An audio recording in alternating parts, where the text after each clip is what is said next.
It's time for our Men of Platinum presents Direct Hit, where we pick a standout player from the day's play, one that displayed an indomitable spirit and had unwavering values, just like Platinum. And what a game we witnessed at the Chepauk, where the Super Giants have completed the double over the Super Kings. We saw a couple of outstanding hundreds from Gaikwad and Stoinis, so I'm sure that Tom Moody, Mitch, McClenaghan and Wasim Jaffer, who are my Men of Platinum, will have a hard verdict at the end of it. So let me just give you a little time, gents, before which we'll do a quick fire review of the game. Let me start with you, Mitch. How much of a bearing did you have on the outcome of this game?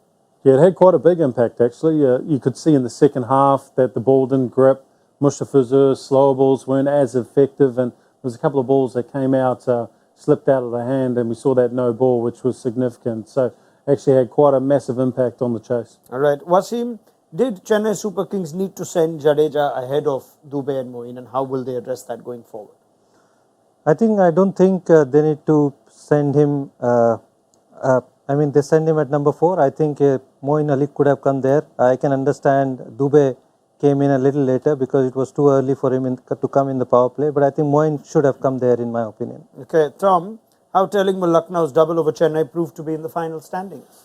I think it's massive because Chennai are a major threat. They've shown that historically in the IPL. They're a champion side. So to get a double hit against them is critical in their campaign, particularly given that they're fighting for a similar sort of spot in the table at 3 and 4. All right. Mitch, what was the most impressive aspect of Ruturaj Gaikwad's 100 today? Tempo. The tempo he had from the outset. He carried it on when Jadeja was struggling along in the middle order there, and he didn't let it faze him. He almost went to another gear, and when he got close to that 100, that magical mark that so many people put so much emphasis on, he didn't slow down. He just kept on going, kept on hitting the boundaries, trying to get that max total for his side. All right, Wasim, he had able support from Shivam Dubey, and has Dubey now made himself undroppable from India's World Cup squad? I think so. I think he needs to be there because he can play the similar impact in the World Cup, being a left-hander, being such a strong striker of spin bowling, which he is going to face in the World Cup, and he can add that with his medium pace as well, because there's no impact player there. All right, and finally, Tom, is that Marcus Stoinis 100 among the best we've seen in a chase? I think it certainly is. The significance of this game was massive. Scoring runs in Chennai against Chennai is not the easiest thing to do. So 100 on their soil is a big achievement. To compare it with the history of the IPL, there's been many great hundreds, but it's certainly in the conversation amongst all of those that have gone before. All right. Well, it's something rare to beat Chennai in their home den, and the fact that this is their first defeat, it's almost as rare as Platinum as well that we have picked there for Marcus Stoinis. Fair to say, 124. That's a massive 100 in a chase against the Super Kings at their own home. So Marcus Stoinis with the resilience to bat through in difficult conditions. Fair enough. Considerable resilience, but it was the Australian self-belief, wasn't it? When Justin Langer taps you on the shoulder and says, "Hey mate, I need something big from you. I'm going to put you up at number 3.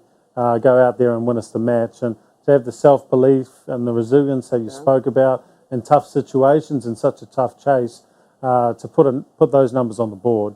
Astonishing innings. Yeah, in self-belief, it's a really good value that Mitch points out. It's a value as rare as Platinum. And Marcus Stoinis, Tom, seems like the kind of player who has a lot of self-belief, self-confidence. It's not always been easy for him in his IPL journey, up and down the batting order at different franchises, but seems like a confident batter, doesn't he? Yeah, well, he seems very comfortable at number 3. He's got the game, certainly technical game to be able to combat if he has to go in early, but he's got the power game, which we're very familiar with, and he hasn't really had a settled position in his franchise career. He's been up and down that batting order wherever he's been. He's been to a few different franchises, but if anyone looks like he's built of platinum, it's Marcus Stoinis. Yeah, I mean, we talk about courage as well as a value as rare as Platinum, and took some courage from the team also to send him at 3. Of course, you had the self-belief in Marcus Stoinis, Wasim. You were the one who called it and said he should be batting at number 3, even though it might put some of the other batters in that 11 out of their position. So well done on the call to send him at 3 as well. Yeah, I think they had some problem with number 3, and you want a courageous guy like Marcus Stoinis, who's your foreign signing, to come in and face a lot of balls, and he plays pace really well. And I think it's a good call to send him at number 3, and he showed what he can do. So yeah, he showed that resilience as well. I thought at one stage he might be run out of gas because it's such a heat.